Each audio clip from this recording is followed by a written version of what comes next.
não vejo problema de fazer debate. Eu não sei se ele vai. Não sei se ele vai inventar alguma coisa outra vez.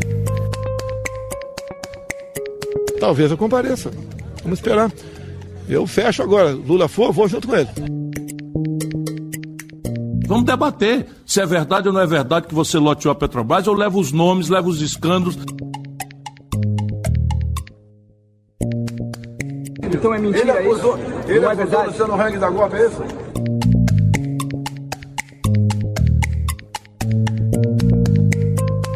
Para muitos, a eleição começa efetivamente hoje, quando as propagandas eleitorais passam a fazer parte da rotina dos telespectadores e ouvintes brasileiros.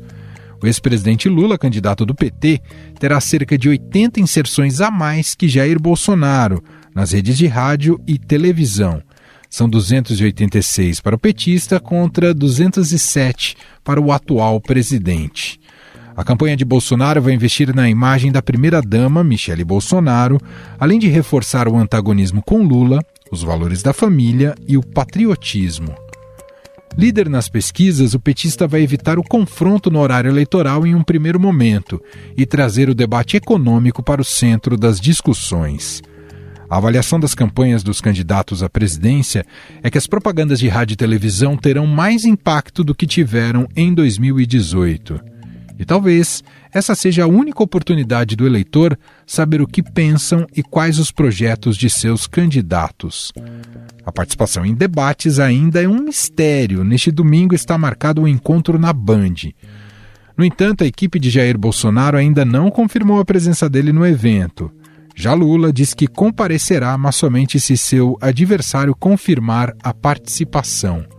Os candidatos ainda não confirmaram também a participação do debate no SBT junto com o Estadão no dia 24 de setembro. Lula e Bolsonaro também não confirmaram ainda a presença na sabatina do Estadão, que vai ocorrer no auditório da FAAP.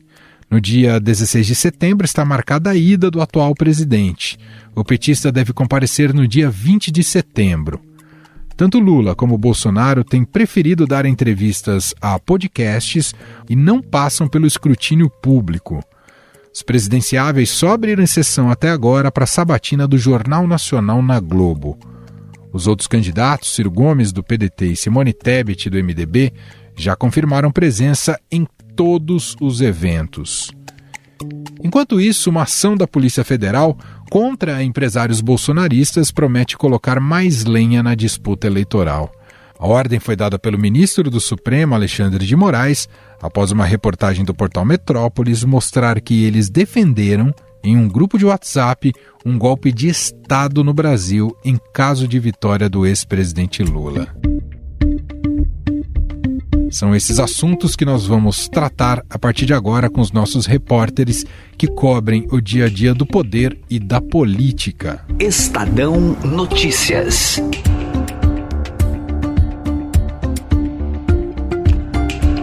Conexão então com os nossos repórteres aqui do Poder em Pauta. Começar cumprimentando quem está aqui do meu lado no estúdio em São Paulo, o repórter de política do Estadão, Pedro Venceslau. Olá, Pedro, tudo bem? Olá, tudo bem? Saudações a todos.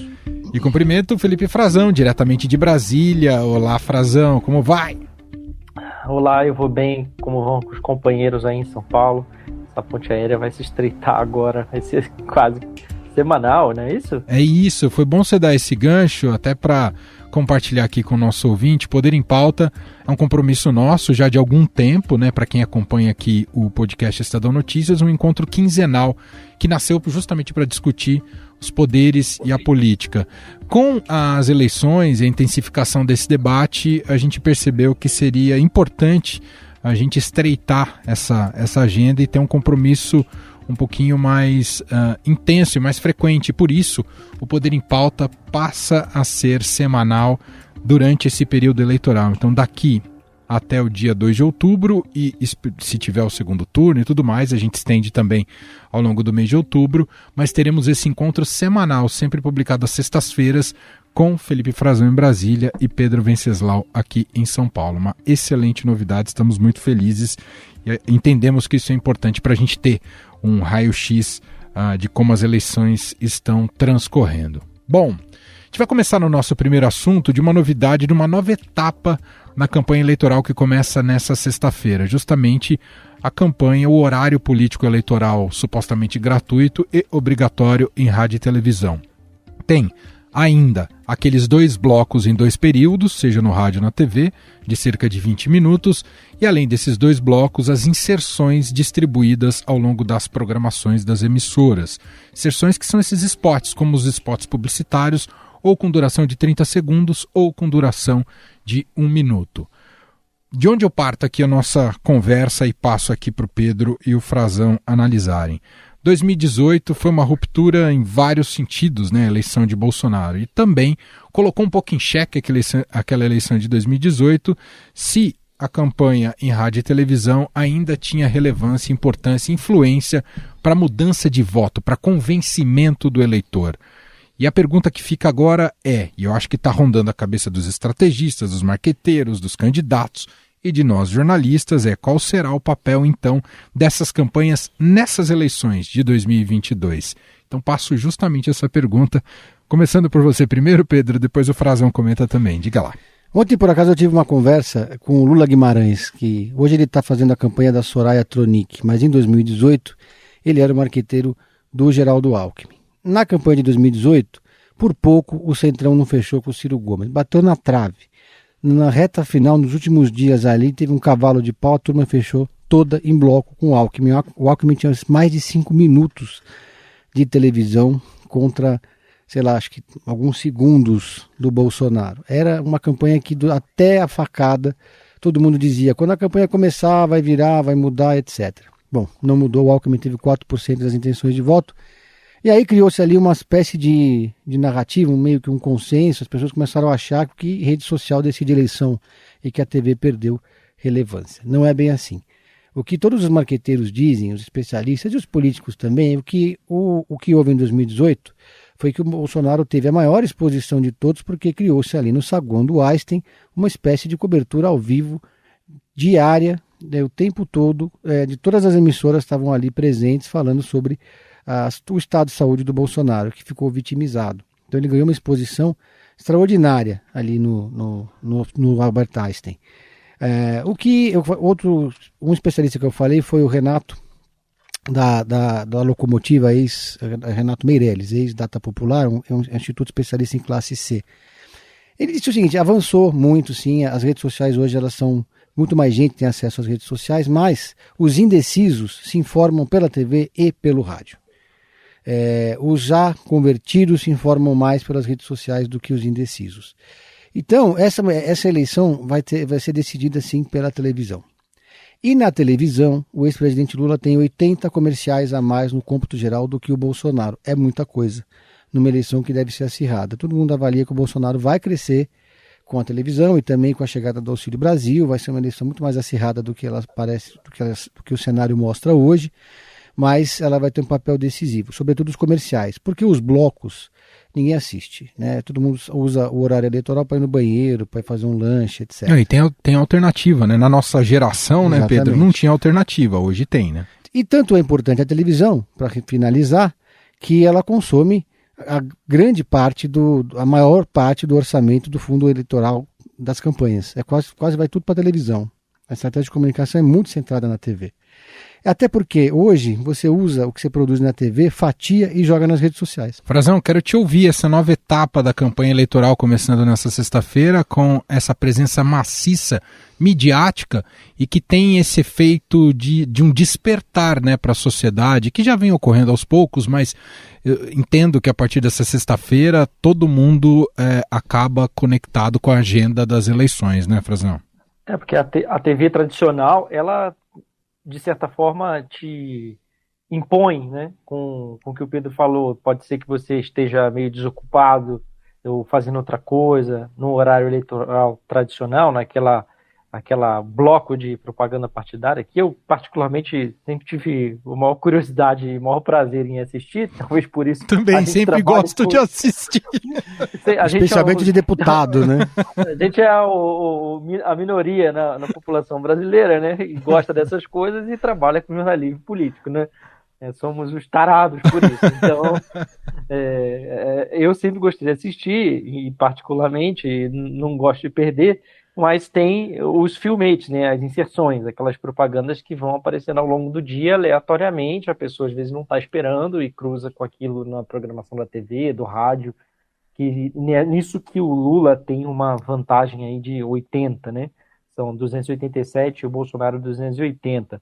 E no bloco eles têm uma diferença exatamente de 1 minuto e 1 segundo. Agora, depois para Simone Tebet e para Soraya, que é a candidata de fachada que o União Brasil arrumou aos 44 minutos do segundo tempo, ela tem 10 segundos a menos do que a Simone, que são 2 minutos e 10 segundos, a Simone 2 e 20, e no número de inserções muito parecidas. A Simone tem 185, a Soraya 170, e o Bolsonaro 207. Quem está prejudicado nisso é o Ciro Gomes, muito prejudicado, né? Prejudicado porque não conseguiu, seu partido é menor e não conseguiu alianças. Então ele está com 52 segundos e 68 inserções, ou seja, ele pode ser que quem sempre fique só ligado na televisão, veja o Ciro sumir um pouco, ou ele vai aparecer bem menos que os demais.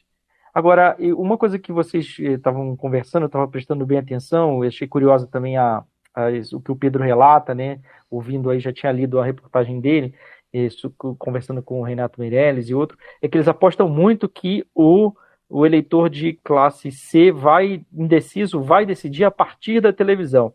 E eu tenho visto também, ouvido essa avaliação de que a TV vai ter um papel decisivo nesse ano, que foi suplantado de certa forma, ou ficou em xeque em 2018, porque a pandemia teria mudado hábitos. Só que, bem da verdade, esses hábitos que mudaram na pandemia, eles já mudaram de novo, porque a gente não está mais com aquela situação de vida das pessoas, grande parte da população em casa, tendo acesso a uma televisão, um rádio ligado o dia inteiro, e o que o consumo de televisão tinha aumentado bastante. Eu vou trazer um número aqui, que são da Kantar, que faz esses levantamentos, Kantar Ibope Mídia, que identificou, por exemplo, que em 2019 tinha subido para 6 horas e 17 minutos a quantidade de tempo diário de consumo, o consumo médio, né, do brasileiro de televisão.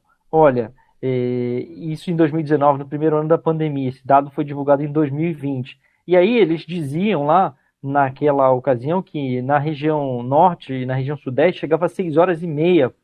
Eram os maiores do país, né? A região sudeste, como a gente sabe, concentra a maior fatia do eleitorado. Só que em 2018, na campanha daquele ano, foi de 6 horas e 7 minutos. E hoje já está em menos de 5 horas. Desculpa, em menos de 6 horas. Caiu bastante, segundo o levantamento mais recente, divulgado também em 2022, pela própria Kantar, uma nova informação, ou seja, seria a mais atual. O tempo médio diário gasto hoje, referente a 2021, né, e que é o mais recente, são 5 horas e 37 minutos. Ou seja, esse argumento de que o consumo de informação na televisão ele cresceu bastante e por isso o brasileiro poderia buscá-lo novamente, como ele buscou para se informar sobre a pandemia, tempos tão difíceis, tão duros, em que as pessoas voltaram a valorizar o jornalismo, e a gente sabe que a televisão e a televisão de programação linear, né, como se chama, a programação que está lá dada e a pessoa assiste ela mais passivamente e não escolhe sob demanda, o que vocês chamaram há pouco de alternativa, né, alternativa para as pessoas se informarem, ela ainda é o principal meio de informação. Então eu tenho um pouco o pé atrás em comprar de imediato essa versão de que a TV vai ser decisiva. Eu acho que ela pode sim voltar a ganhar relevância. Aliás, eu acho que ela não perdeu a relevância. Eu acho que, de fato, a campanha de 2018 é que teve fatos atípicos, especificamente com um candidato que quando ele entrou com os 8 segundos dele, o Jair Bolsonaro, ele já tinha uma intenção de voto altíssima, muito maior do que a do Alckmin, então isso foi difícil dele perder e isso foi construído nas redes. Então nada me indica também e para a gente que o eleitor indeciso, ele tem hoje classe C, também tem acesso à internet, tem acesso ao WhatsApp, tem acesso a telefone, então tem outras formas de informação que ele vai usar para consumir. A ver. É isso, a ver. Quero aproveitar esse nosso ensejo aqui midiático, Pedro Venceslau, começamos falando aqui sobre propaganda no rádio e na TV, e já emendar com as entrevistas do Jornal Nacional, né, que começaram nessa semana. A gente está gravando esse podcast nesta quinta-feira, portanto a gente não vai comentar aqui ainda a entrevista do Lula. A gente se compromete na semana que vem comentar do Lula e do Simone Tebet, mas eu queria ouvir uma avaliação sua sobre as duas primeiras que ocorreram nessa semana.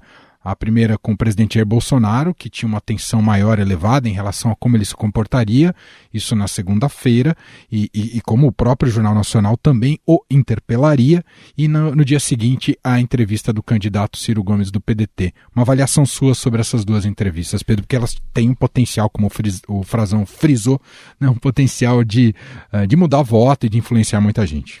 Sem dúvida. Os marqueteiros dizem que a entrevista para o Jornal Nacional é um tiro de canhão. A entrevista do Bolsonaro teve disparada a maior audiência do horário, mais do que o jogo do Corinthians. São milhões e milhões de pessoas nas principais praças. Eu não tenho aqui o número exato, mas é um alcance muito grande, né? Tanto é que o Bolsonaro foi lá na bancada, cedeu, não queria, e queria que o Jornal Nacional fosse até o Palácio para fazer a entrevista. Me chamou a atenção que em nenhum momento foi colocada a questão da corrupção, porque o Bolsonaro ele foi questionado sobre temas que são desconfortáveis para quem não vota nele, mas são temas que ele transita com tranquilidade e que não tiram ele daquela zona de conforto, né? Então, quando ele falar sobre a questão da vacinação, sobre a questão, enfim, sobre os temas todos que foram abordados ali pelo Bonner, deixou ele numa situação de empate, que para ele empate é vitória. Você está me estimulando a ser ditador. Eu, candidato? Você. Porque o Centrão são mais ou menos 300 parlamentares. Eu não sei o que aconteceu, por que não foi colocado, por exemplo, a questão das rachadinhas, do cheque da Michelle, etc. São temas que aí sim poderia alterar alguma coisa no eleitor que vota nele, poderia ficar desconfortável em votar nele, porque esse eleitor que vota nele, ele é antipetista, ele é antipetista porque o PT hoje, para esse eleitor, é identificado com a corrupção. O Bolsonaro estava absolutamente frio, parece que tinham colocado o Rivotril na água da Globo ali, naquele antes do debate. Teve gente que criticou, os bolsonaristas ficaram vibrando nas redes sociais com o resultado do Bolsonaro e criticaram muito a postura do Bonner e da Renata. Eu não concordo, né? Eu acho que quando você se prepara para entrevistar o Bolsonaro ou qualquer bolsonarista, você não está se preparando para uma entrevista, você está se preparando para uma briga de trânsito. Eu vi isso na sabatina que teve agora com o Tarcísio, que ele levou uma claque lá para fazer, para intimidar os entrevistadores. Então, é muito difícil realmente você conduzir uma entrevista como essa. Agora, foi especialmente importante para o Ciro Gomes, porque o Ciro Gomes vai ter, se não me engano, 8 inserções. Ele vai ter muito menos tempo, ele está lá na ponta da tabela. Tem menos tempo que a Soraya, menos tempo que a Simone, menos tempo que o Bolsonaro, menos tempo que o Lula. E apesar de ter o João Santana, ele não tem muito o que fazer com o João Santana, né? E aí, nesse caso, a audiência não foi tão grande como a do Bolsonaro, mas ela ajudou muito, o Ciro comemorou muito. Agora, ficou também claro ali que foi uma entrevista mais leve, né? A do Ciro Gomes do que foi a do Bolsonaro. Mais propositiva, né? E mais propositiva também. Eu vou agregar um tributo sobre grandes fortunas, apenas e tão somente sobre os patrimônios superiores a 20 milhões de reais. Então, agora é um ponto-chave da campanha, porque o alcance é realmente muito grande. Quero ouvir sua avaliação também, Frazão, sobre essas duas primeiras entrevistas com o presidente Jair Bolsonaro, com o candidato, né? Jair Bolsonaro à reeleição, e o candidato Ciro Gomes ali na bancada do Jornal Nacional. O presidente, a primeira entrevista, a primeira pergunta, ele é questionado sobre xingamentos. Aí ele diz que não xingou. Sim, ele xingou, e mais de uma vez, e mais de um ministro. Depois ele acaba admitindo, mas precisa do embate, né? Precisa da contraposição, precisa ser colocado no lugar. Então isso já transforma a entrevista no que o Pedro chamou de briga de trânsito, o que para muita gente virou um debate. Me chama a atenção, e eu tenho ouvido isso de diferentes personagens do governo, que, de fato, as posturas dos entrevistadores, como muita gente reclamou de deboche, né? Isso está sendo muito propagado porque vitimiza o presidente, né? É uma forma de o presidente se colocar como vítima. Olha, eu não pude falar, não me deixaram responder, não me deixaram concluir o raciocínio, como se ele tivesse muitos raciocínios ou muitas propostas a dizer. Quando foi encomendado isso, em perguntas sobre propostas, ele não desenvolveu muito. Ele falou sobre o atual governo, e ele já tinha feito uma entrevista recente com o senador Flávio Bolsonaro, que adota um pouco dessa estratégia, mas posso dizer que é mais suave do que o pai. Ele também usa disso, e a gente fez uma entrevista gravada, e ainda assim, quando a gente transcreve para o papel, ou para usa de outras mídias, para o digital, e a gente vai fazer em texto, a gente consegue reduzir um pouco esse embate. Você não precisa estar transmitindo direto para o leitor necessariamente que ouve, porque às vezes você pergunta a mesma coisa e tem que rebater ou repor a verdade 4, 5 vezes, para poder chegar a uma resposta que seja baseada em fato, né? Na realidade, e não na versão que o entrevistado quer impor. Veja a reação do ministro da Educação, que é da CGU, é um servidor do Estado brasileiro, Vitor Godoy, e o mesmo a dizer também que o presidente da República foi acusado de forma agressiva, foi interrompido sempre que ele explicava as suas entregas positivas, mudavam para outra acusação, interrompendo a resposta do presidente. Ele foi tirado de contexto. Eu ouvi algo semelhante de diplomatas que conversaram comigo em caráter privado, mas que estão no Itamaraty em posições de renome. Um deles falou: olha, não era nenhuma risada de deboche, aquilo ali do Bonner beirava o desprezo pelo presidente da República. O presidente se segurou. Muita gente no lugar dele ficaria irritado, poderia dar um tapa na cara do Bonner, agredir, reagir.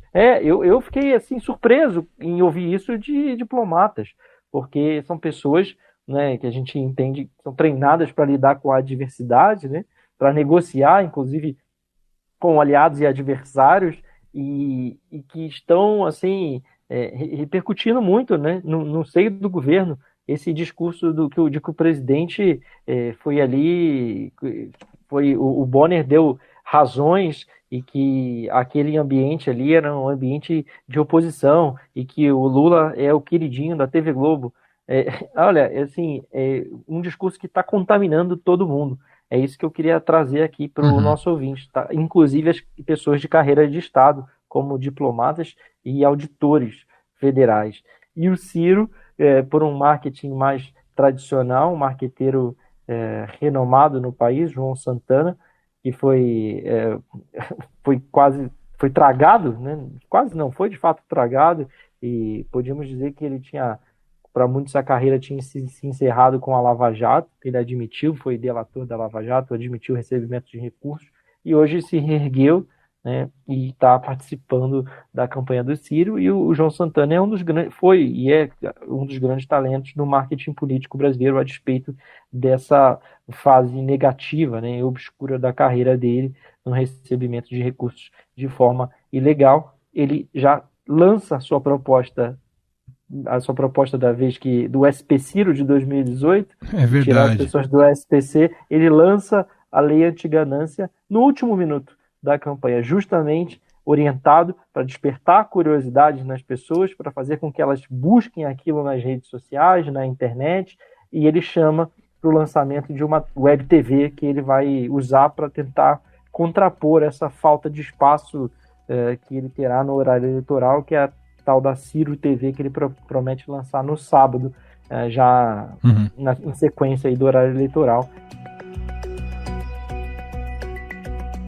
Mudando de assunto, Pedro, que a gente já vai encaminhando aqui para o final da nossa conversa aqui do Poder em Pauta, eu queria te ouvir uma análise também geral, um enlace, se essa semana o Estadão concluiu a série de sabatinas com os candidatos ao governo do estado de São Paulo. Já que a gente está falando sobre entrevistas, você participou várias delas. E eu queria te ouvir um pouco sobre essa primeira série de sabatinas, né? Até porque muitos assuntos que se discute ali nas sabatinas têm relação também com as candidaturas nacionais, né? As candidaturas à presidência, e muitos temas também estão ligados ao que eles pensam do país como um todo, né? Seja em linhas ideológicas ou linhas programáticas. Queria te ouvir, porque foram sabatinas muito interessantes, né, com transmissão da Rádio Dourado, foi na FAAP, com presença de jornalistas, sociedade civil, alunos da FAAP. Queria um fechamento seu sobre como foram essas sabatinas, até porque faremos ou esperamos fazer com os candidatos à presidência da República tão logo. Pedro. Bom, começando pelo Haddad, né? Ele fez... A estratégia do Haddad, basicamente, é nacionalizar a disputa aqui em São Paulo e evitar a todo custo ir para o segundo turno com o Rodrigo Garcia. Até onde ele puder, ele vai sempre direcionar a sua artilharia para o Bolsonaro e sempre meio atuando como um contorcionista ou um equilibrista de prato quando vai fazer a crítica ao PSDB sem criticar o Alckmin. É sempre muito difícil para o Haddad isso. Agora, me chamou em especial a atenção a sabatina dos dois que disputam para ir com o Haddad para o segundo turno. Rodrigo Garcia. Rodrigo Garcia deixou claro, a sabatina ela foi muito reveladora porque ela foi o turning point das duas candidaturas numa espécie de mudança de estratégia. No caso do Garcia, não sei se foi uma mudança de estratégia ou se já estava pensado que nesse ponto ele ia fazer esse turning point, mas ele criticou muito o PT, ele criticou muito o Haddad e só de forma lateral o Tarcísio, e muito pouco ou quase nada, ou na verdade nada, o Bolsonaro. Por quê? Ele depende desse voto, é isso? Ele Pedro? precisa muito dialogar com o eleitor antipetista, que é a peça de resistência do eleitorado, especialmente do interior de São Paulo. Uhum. E mais, ele não pode se indispor com esse eleitor bolsonarista, porque ele vai precisar muito dele no segundo turno. Aí vamos falar de Tarcísio. O Tarcísio, aí sim, foi muito reveladora a sabatina do Estadão, porque pela primeira vez, por exemplo, o Tarcísio defendeu de forma peremptória e disse que prometeu de forma peremptória que, se for eleito, vai acabar com a obrigatoriedade da vacina no serviço público de São Paulo. Foi uma das propostas que ele fez. Cabe às pessoas fazer a sua análise e tomar ou não. Eu entendo que ninguém tem que ser obrigado a nada. Ele deu check, né, que fala. Aí é bolsonarista raiz, né? Ele deu check em todas as propostas bolsonaristas da ala mais radical. Porque até então ele vinha mantendo um discurso de que ele é pragmático, de que ele é moderado e pontuando diferenças com o Bolsonaro. Eu entrevistei o Tarcísio em julho e na entrevista ele disse que ele defende o Bolsonaro, o governo do Bolsonaro, mas que eles são diferentes. Não lembro exatamente as palavras que ele usou. Foi uma entrevista muito mais moderada, que ele foi muito mais cuidadoso. Nessa entrevista ele usou ali da lacração também. Foi a primeira vez que eu vi ele lacrando.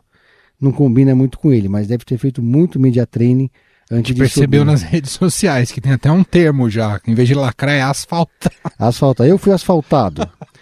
Né? Eu fiz uma pergunta pro Tarcísio, essa pergunta foi devidamente editada e transformaram no meme, e o Bolsonaro publicou esse meme, eu acordei famoso. Se o senhor assinou aquela carta pela democracia, se o senhor acha que aquela carta que foi alvo de um evento ali na Faculdade de Direito da USP é uma cartinha? É engraçado que alguns signatários da carta, que são de partidos de esquerda, defendem ditaduras em outros países. Qual que é a qualidade desse asfalto aí, Pedro? Daquele do Demite, que desburaca em menos de 2 anos? Exatamente. É do Demite, né? Então, mas assim, foi muito esclarecedor, foi muito clara essa estratégia dele, né? Agora, a diferença é que o Rodrigo Garcia tem o dobro do tempo de televisão, tem 1.200 candidatos na nominata, tem 580 prefeituras trabalhando para ele, 32 subprefeituras e muito dinheiro para gastar na campanha. Vamos ver que essa ainda reserva mais emoções e possibilidades de mudança no cenário aqui nessa eleição estadual em São Paulo. Frazão, para fechar o nosso Poder em Pauta, pegar uma palavra final sua sobre talvez o fato político mais marcante dessa semana, sem dúvida nenhuma, em relação à autorização do ministro Alexandre de Moraes, ministro do Supremo Tribunal Federal, presidente do Tribunal Superior Eleitoral, operação da PF, da Polícia Federal, de busca e apreensão de empresários bolsonaristas que foram revelados, né, mensagens deles trocadas num grupo de WhatsApp pelo Guilherme Amado, de que eles estariam ali, apoiariam um suposto golpe de Estado no país. Acho que a crítica que mais cabe é a falta de transparência para sabermos a materialidade, né, justamente do que tem embasado ou não essa operação. Você foi preciso, Emanuel. Talvez o que se possa questionar agora é se esse sigilo se justifica nesse momento. Se a operação já foi concluída, a gente já viu investigações de crimes de maior gravidade, inclusive, ao que tudo aponta, ao que a gente conhece até aqui, sobre o que está sendo investigado, serem divulgadas, terem pelo menos a decisão que embasou, se não o inquérito, a investigação em si por completo, pelo menos a decisão do juiz, que no caso é o Alexandre de Moraes, que revela um pouco do embasamento das justificativas. Geralmente a operação é concluída, ela é divulgada, justamente para o escrutínio público da sociedade como um todo. E isso não houve ainda. Portanto, qualquer opinião que a gente omitir sobre isso, ou qualquer análise que se faz, tem que levar em conta isso. Tem que levar em conta que a gente desconhece ainda quais são os elementos completos que levaram a essa decisão do Alexandre de Moraes. Ele, de fato, está sendo muito questionado, porque tem pessoas na campanha do presidente Bolsonaro, o presidente em si e seus aliados, já que o grupo ali era bolsonarista, ninguém escondia isso, né? Todos sabemos do que foi, quem são, né? Aqueles personagens e o que eles defendiam, e eles têm reagido, né? Chamando o Alexandre de Moraes de ditador, e entre outros termos, né? E além disso, tem também personalidades jurídicas diria, suprapartidárias, que não têm vinculação com o partido, advogados, de um modo geral, vendo possível excesso na decisão do ministro, mas eu queria trazer um fato para a gente ponderar aqui. O crime que eles estariam enquadrados ali seriam crimes da lei que substituiu a Lei de Segurança Nacional, né? A lei que seria a Lei de Proteção ao Estado Democrático de Direito. Seriam preparação de possíveis atos, a investigação de possíveis atos antidemocráticos, sobretudo preocupação com o financiamento desses atos por esses empresários, por serem empresários com capacidade financeira, com recursos para isso.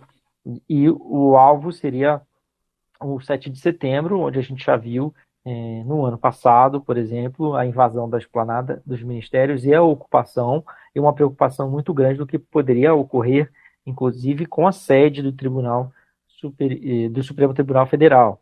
Hoje, a gente pode até discutir se o Tribunal Superior Eleitoral também não vai ser alvo de alguma coisa, porque o foco está lá, né? Hoje, quem está tomando a frente disso é o próprio Alexandre de Moraes, ele que está em mais evidência, e é justamente o ministro que o presidente xingou no passado, e é o presidente contra o qual o bolsonarismo voltou todas as suas baterias nos últimos anos. Um deles, mas talvez o que mais sofreu, tenha sido o Alexandre de Moraes recentemente. Bom, então aguardamos esse fato, né? Precisamos saber efetivamente que se dê transparência a esse caso para que possa ter uma análise mais contundente em relação à operação realizada pela Polícia Federal. Ela alimenta discursos de todos os lados, né? De críticas ou também de apoiadores em relação à operação que ali foi realizada. Há um uso político e eleitoral até aqui, mas com muito pouca base. Então vamos aguardar para ver se isso vai ter publicidade. Assim eu encerro a edição de hoje aqui do nosso Poder em Pauta. Se deixar, a gente fica aqui algumas horas conversando, mas o bom é que a gente já volta na semana que vem. Tem Poder em Pauta toda sexta-feira até o fim das eleições. Agradeço com os dois aqui. Agradeço mais uma vez Pedro Venceslau. Obrigado, Pedro. Até semana que vem. Obrigado, Frazão. Obrigado, um abraço a todos. E agradeço o Felipe Frazão, diretamente de Brasília. Obrigado, Frazão. Um abraço para você. Um prazer sempre, obrigado pela companhia. Um abração.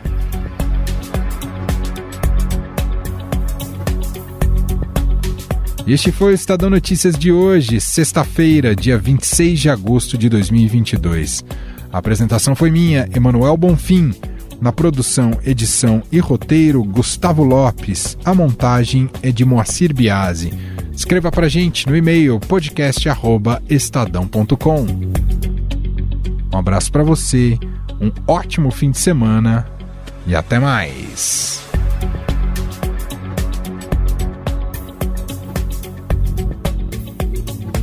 Estadão Notícias.